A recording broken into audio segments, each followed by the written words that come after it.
અને 10 દિવસ હું તો કહું છું, તમે મૂર્તિ લાવો છો તે મૂર્તિ ચાઇનાના સિમેન્ટ થી બને, ખબર હશે શું કહેવાય એને? લાસ્ટર ઓફ પેરિસ. આવડે મજાડો. હવે આ રિવાજ પહેલેથી વર્ષો જૂનો છે. દશામાનો વ્રત કરવાનો રિવાજ આજકાલનો નહીં, વર્ષો જૂનો, વર્ષોથી પરંપરાગત હેડી આવી. બરોબર? તો પહેલા પ્લાસ્ટર ઓફ પેરિસ નતા, સિમેન્ટ પીઓપી એ કહેવાય એ નતા, એટલે મૂર્તિઓ શેની બનાવતા? આવો મોકો દયા કરો તો એ મારી દયા કરો તો એવી ને કરજો આખી દુનિયા રહી જાય જોતી. બુખાર મેરડી એ બારે જમા ટંકાવું હીરલાન મોતી.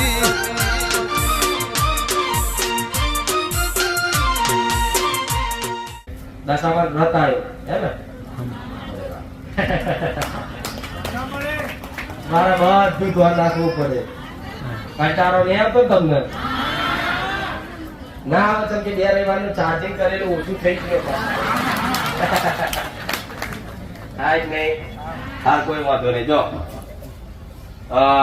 મારા ભગવાને હિન્દુ ધર્મમાં એટલા બધા તહેવારો, એટલા બધા વ્રત ને એટલા બધા ઉપવાસ મૂક્યા છે, આખું વરસ કરો તો ઓછું પડે. કેટલું બધું નહીં, ચાલુ ચૈતર મહિનો ને શ્રાવણ મહિનો ને દશામાના વ્રત, ગણપતિનું નોરતા, ચૈતરના નોરતા, દિવાળી, બેસતું વરસ, રક્ષાબંધન, ચાલુ એ સારું છે. જેથી તમને પોતાનો ઇતિહાસ યાદ રહેશે, પોતાનો ધર્મ જાગૃત રહેશે, એકબીજાને હળી મળી રહેશે તહેવારના કારણે. જો તહેવાર ના આવતો હોય ને તો આજ કોઈ 12 મહિને કોઈ મળવા ના જાય. તો તહેવારના બોને એકબીજાને ભાવ હાલચાલ પૂછતા હોય, હળી મળી રહેતા હોય. દશામાનું વ્રત આવ્યું, કેટલા દશામાના વ્રત કર્યા આટલામાંથી કોમ્પ્યુટર કરજો ભાઈ. ભલે રામ, દીકરે વધારે હોય, દીકરા ઓછા હોય, ભલે કેટલાય. શંકર પાર્વતી નું વ્રત છે ભાવ. નાનપણમાં તો બધી દીકરીઓ કર્યા. કે ચમ કરે કે પતિ હારો મળે, પણ તો પતિ શંકર જેવો ને રાવણ જેવો જ મળ્યો. બોલે રામ, હું નહીં કહેતી વ્રત ખોટા છે, સાચું મારા ભગવાને જે વિધાન બનાવ્યા છે બધું સત્ય છે, કોઈ વાત ખોટી નથી. પણ એના સમજી વિચારી કરો ને તેનું ફળ પ્રદાન કરે. નીતિ નિયમ મુજબ કરો તો દરેક વ્રત, દરેક ઉપવાસ, દરેક દેવની કૃપા તમારી પર ફળે. પણ આ નીતિ નિયમ વગર તમે બધું અધૂરું દુનિયા કરે, આપણે કરો આ રીતે દેખાદેખી કરો છો એટલે એનું ફળ નહીં દેખાતું. દશામાનું વ્રત આવ્યું, કઈ દીકરીઓ વ્રત કરશે. વ્રત કરવાની મારી ના નહીં, દશામાં કઈ મારી દુશ્મન નહીં, પણ ખાસ તો તમે હારું કરવામાં, હરખ રાખવામાં ગલતી થતી હોય છે. બહુ હરખ રાખો ઉત્સાહમાં તો મોડું કામ થઈ જાય, ગલતી થઈ જાય તો દશામાના વ્રતમાં બહાર બજારમાં મૂર્તિઓ મળતી હોય, તમે મૂર્તિ લાવશો, ચોગડી બગડી જોઈ સ્થાપના કરશો, એને નવડાવશો, જે તે વસ્ત્ર, જે ચૂંદડી ઓઢારવા, ઢોલો કરી બીજી જે કરતા હોય કરશો. અને 10 દિવસ પૂજા કરો ને, 10 દિવસ પૂજા કરી એને રોજ 2 ટાઈમ આરતી કરતી હોય દીકરી, એની વાર્તા કથા વાપરતી હોય. એવું કહેવત પહેલેથી છે વર્ષોથી કે આ કરવાથી તમારી દશા સુધરી જાય. 12 મહિના માનો દેવી શક્તિ દરેક હરકી, દરેક બધું કલ્યાણ, બધું ભલું કરીએ. પણ જે તમે ભાવ આલો છો તમારા ઘેર, તમારી પૂજની માતા ધારો કે ચામુંડ માતા છે, કોઈ દર તમે 2 ટાઈમ ચામુંડ માતાની આરતી ઉતારી ખાલી વિચાર કરજો. તમારી આત્મા પૂછજો, તમારી માતા પૂછજો. હું ના નહીં કહેતી હો, અગર દુનિયા મારો વિરોધ કરે માતાજી નવી પરંપરા લાવે છે. પણ ખાલી વિચાર કરજો, તમારી કુળની માતાની કોઈ દાડ બે ટાઈમ આરતી કરી છે? કોઈ દાડ તમારી કુળદેવીને કદાચ નોરતામાં થાળ ધરાયો છે? નહીં ધરાયો. આ તો દીકરીઓ બે ટાઈમ પહેલા ચા પીવડાવશે, આરતી કરશે, પ્રસાદ છે ફરિયા ઊંધી આખી સોસાયટી વેચવા જશે, આરતી લઈને જશે ને? ખાલી કુળદેવીના નામથી નવ નોરતા કદાચ આ દશામાનું વ્રત કરો છો, એ રીતે કરો ને, તમારું કલ્યાણ કરી નાખો. કરજો ના નહીં, પણ હું કહું ખાતા દેવી શક્તિ એકબીજાથી ઈર્ષા ના હોય. તમારી કુળદેવી દશામાને પૂજવાથી યાત્રા જ ના થાય, પણ એમ દુઃખ તો લાગે જ. લાગે જ નહીં? તમારી માં છે, ઓપરજો. તમારી ઘરનું તમારી માં તમારું માવતર છે, તમારી જનેતા ઘેર છે. પણ તમારી માસી, તમારી કાકી કે કોઈ સગા સંબંધી તમારા ઘેર આયા, તમારી માં ખાટલા બેઠી છે અને એને હાથર બરફી પેડા લાવી ખવડાવે, તમારી માનો તો એવો વિચાર થાય દીકરાએ મને કોઈ દાર બરફી પેડા નહીં ખવડાવે તો ખરા. એની હાહુડા લાવી સારું સારું શ્રીખંડ પૂરી ખવડાવે, કેમ નહીં? તો આ દીકરીઓ થાર કરતી હોય તો કે સોમવારે શ્રીખંડ પૂરી જલ્દી જમવા આવજો. તો ચામુંડ માતા કે છે કહો પણ તો શ્રીખંડ પૂરી જોઈ નહીં 12 મહિના. અને પાછી શ્રીખંડ પૂરી તો થાળી હોય જ નહીં, થાળી ખાવાનું. તમે દશામાં વિચારે કે દીકરી હું તો શ્રીખંડ પૂરી ખાવા આવી, શ્રીખંડ પૂરી તો છે નહીં. તો એક બાજુ ચામુંડ માતા યાત્રા થઈ, કુળની માતા, એક બાજુ દશામાં યાત્રા થઈ. દશામાં આવી પ્રસન્ન થઈ, તમે બોલાય થાર ધરાય કે માં સોમવારે શ્રીખંડ પૂરી જલ્દી જમવા આવજો, મંગળવારે ગુલાબ જાંબુ જલ્દી જમવા આવજો, બુધવારે સુતર ફેણી જલ્દી જમવા આવજો. તો બુધવારે દશામાં પ્રસન્ન થઈ આયા. એક બાજુ કુળદેવી તો તમારા ઘેર જ છે, દશામાં આયા પ્રસન્ન થઈને કે રાત મને સુતર ફેણી ખાવા બોલાય જાઉં બુધવારે. તો જઈ તો થાળી જોયું ને તો સિંછા કર્યા હતા. દશામાં તો હાકો નાખ્યો, ચામુંડ માતા ખીજે. આવી ગલતીઓ થાય.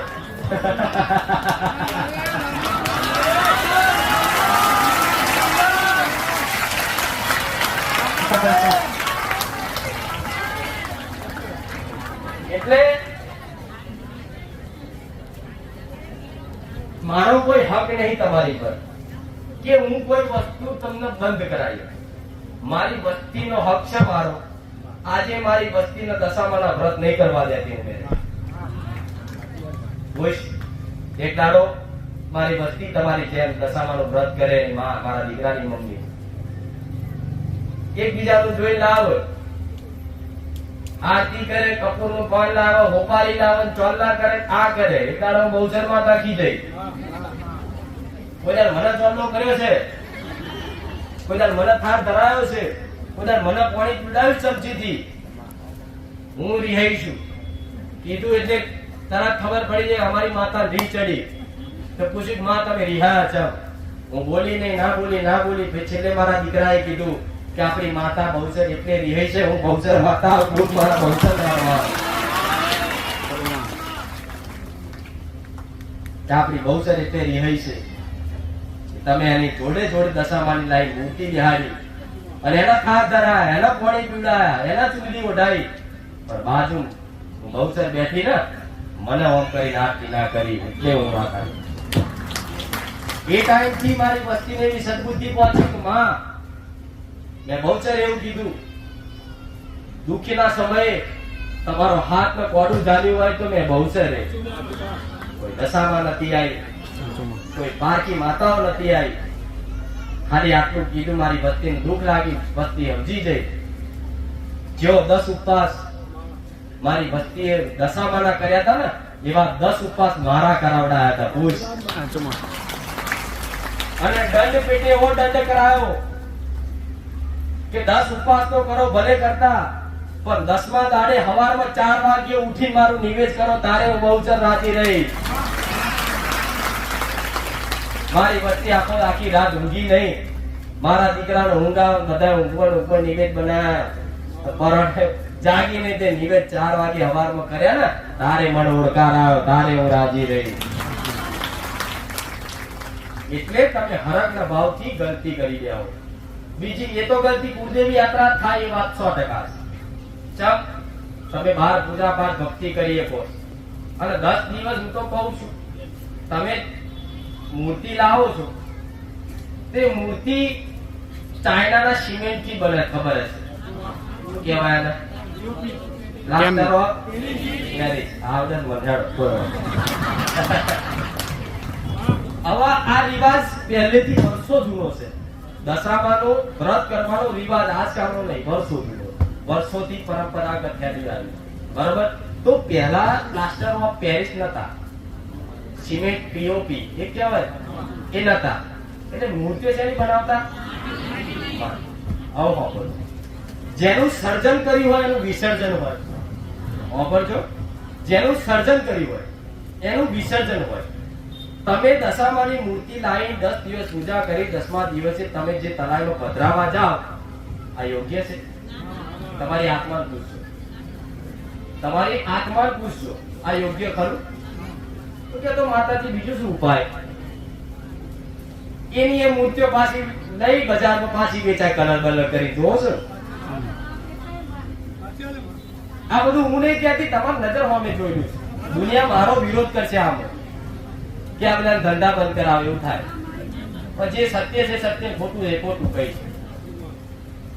તો માતા એવું કહું છું, માટીની મૂર્તિ કદાચ મળે ને એ લાઈન કદાચ કોઈ દીકરીને ટેક હોય કે મારા 5 વર્ષ પૂરા કરવાના, તો તમારી કુળદેવી નહીં, તમારી કુળદેવી જે આજુબાજુ બીજા રૂમમાં ગમે તો માટીની મૂર્તિ લાઈને એની સ્થાપના કરી અને એનું કદાચ 10 દિવસના ઉપવાસ કરી અને 10મા દિવસ એને તલાઈ પધરાવા પાણી પધરાવાની જરૂર નહીં, બધા જતા હોય તો જોડે જવાનું, પણ તલાઈના તેડે કદાચ ચોખ્ખી જગ્યા દૂધવાળી પવિત્ર કરીને મૂર્તિ મૂકી એની પર દૂધની જલની ધાર કરો ને એટલે ઓટોમેટિક ઓગળી જાય, વિસર્જન થઈ જાય, મેરડી આવે, વિલીન થઈ જાય. આ તો ગણપતિ દાદાના 10 દિવસ 9 દિવસ 10 દિવસ ગણપતિ દાદાની પૂજા કરે, છેલ્લે દાડા ગણપતિ દાદા ડુબાડવા જાય ને તેમના ડોજા પર બેહીને પરોડે દબાવો.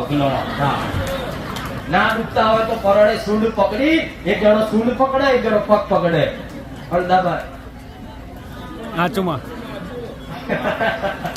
એક જ જોડો ગણપતિ ડુબાડવા જ્યાં હોય ને એમાંથી એક ડૂબી ગયો હોય, પેપરમાં જોતા હશો. ભગવાન ભાઈ કંટાળ જ ને. આ મજાક મસ્તીના મોત્સવના દિવસો થઈ ગયા છે આ બધા. ગણપતિમાં ચેવા ગીત, મારે તો કેવું નહીં, જવા દે. ગણપતિનું ભગવાનનું વાગવાનું એમ છે કે ચેવા ગીત વાગે, ડિસ્કા ડિસ્કી નહીં થતું. આ ધર્મ બદનામ કરવાનું જેણે જેણે કર્યું અને એમાં પાછા તમે ઇન્વોલ્વ થાય, ગુનેગાર તમે થયા. મજાકનો વિષય નહીં ધર્મ, કોઈ ભગવાન મજાકનો વિષય નહીં. આજકાલ તમે જ મજાક બનાવો, તમે બનાવો તારે દુનિયા બનાવશે. આ તમે જ મજાક ના કરતા તો કોઈના બાપની તાકાત નહીં મારા રોમની કોઈ મજાક કરી જાય હું મેરડી આવશે. એ તો ભગવાન ઉપર બેઠો છે. મારા જેવી માતાઓ સ્થાપી છે ગોડા એવા દુશ્મનો હડવા માટે. મજાક તમે બનાવો છો. એટલે વ્રત કરતી હોય કોઈ દીકરી તો મારી કોઈ ના નહીં, તમારી ઈચ્છાની વાત છે, પણ તમારી માતાને ગમે એવું કરજો.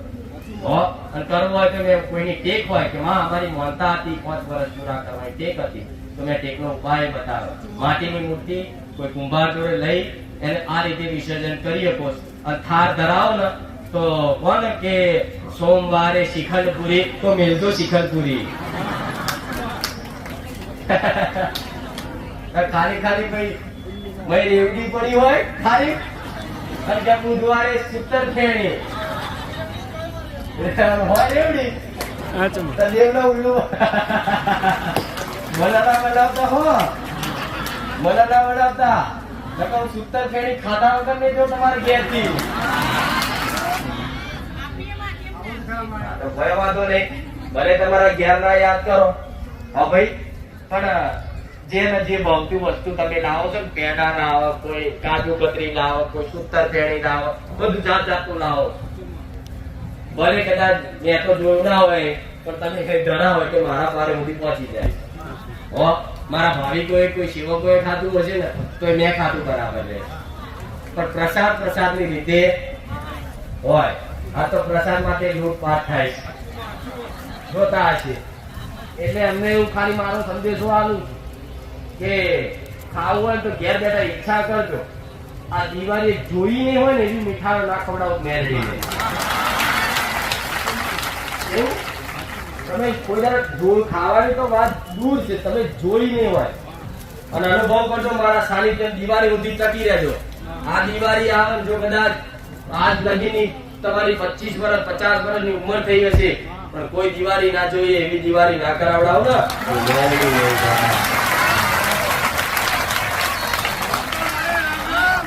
હાલત ખોટી કોઈ આશા હાલતી નહીં જો એક દોષ લાગે જેવો દોષ લાગે હું તમને બહુ આશા આલું ને વ્યક્તિ હોય દેવ હોય ચાહે ભગવાન હું તમને બહુ આશા આલું કે તમારા બધા દુઃખ મટાડી દઈશ જાઓ તમને ભલું કરી આલીશ તમને રૂપિયા વાળા બંગલા વાળા કરી દઈશ તમને માલ મિલકત જે જોતું હોય બધું આપી દઈશ ઇજ્જત આપણું માન સન્માન બધું આપી દઈશ આવી તમને હું આશા આલું ખોટી અને આશા હું જો પૂરી ના કરું ને તે દોષ મને મારો ન માલુમ એટલે હું ખોટી આશા આલવા વાળી નહીં કે જેથી દોષ મને લાગે હું તો જેટલું મારા રોમે મન સત આલ્યું છે જેટલું મારા સામર્થ્ય છે જેટલી મારા શક્તિ છે એટલી શક્તિ અનુસાર દરેકનું દુઃખ મટે દરેકનું સારું થાય દરેકનું કલ્યાણ થાય એવા મારા મેલડીના આશીર્વાદ જો આટલું કાપી ચાટના માટે ચાર્જિંગ માટે સોમવારે શ્રાવણ મહિનો આવે છે તમે ભક્તિ કરજો ભગવાનની તો કરવી જ પડે માતા એટલી નહીં હું માતા કે મારા રામ શંકર વિષ્ણુ વગેરે અધૂરી છે ભગવાનની ભક્તિ અને દરેક ને મનુષ્યને એક ભગવાન તો વાલો હશે કોઈને ચાહે કૃષ્ણ હશે કોઈને રામ હશે કોઈને શંકર હશે કોઈને હનુમાનજી હશે પણ ભગવાન દરેકના વાલા હશે બધા ભગવાન એક જ છે તમે જેને માનો એને કુળદેવીની ભક્તિ કરો જોડે રામની કરો શંકરની કરો હનુમાનજીની કરો તમારી કુળદેવી યાત્રા જ નહીં થાય આમ મેરડીમાં એટલે કોઈ શંકા એવું કરતું હોય કે માતાજી અમે અમારી કુળદેવીને પ્રત્યે ઓછો લગાવ થાય છે પણ મને કૃષ્ણ પ્રત્યે વધારે લગાવ છે તો એમાં દુઃખ લગાડવાની વાત નહીં તમને કૃષ્ણ પ્રત્યે વધારે લગાવ થતો હોય તો એમાં તમારી કુળદેવી ચામુંડ માતા મહાકાળી માતા યાત્રા થશે નહીં જેમ કે કૃષ્ણનું રૂપ હું મહાકાળી હું ચામુંડ કેવું સદી બધી એનાથી જ બનેલી છે કે કોઈ દેવી શક્તિ બીજા માનવાથી યાત્રા થતી તમે કદાચ તમારી માં કરતા મારું વધારે નામ દેતા હોય તોય કેવું માતા એવું કહું છું તમારી કુળની માતા યાત્રા થતી ચમ નહીં થતી તમે 1000 વખત મારું નામ દોશો અને 10 વખત તમારી ઘરની માતાની યાદ આવે છે એવું હશે હું માનું તો એવો વિચાર નહીં કરવાનો કે કુખાર મેરડીને રોમવારી મેરડીને બહુચર મેરડીને ઘડે દાડા 1000 વખત યાદ કરીએ છીએ ને આપણી કુળદેવી અમને 10 કે 25 વખત જ યાદ આવે તો અમારી કુળદેવી યાત્રા થતી હશે મને યાદ કરવાથી તમારી કુળદેવી તમારા પેઢીના પિતૃ પૂર્વજ કે માતાઓ યાત્રા થતા નહીં એનું મુખ્ય કારણ એ છે કે હું તમારા પેઢીના દેવનો હક અધિકાર છીનવતી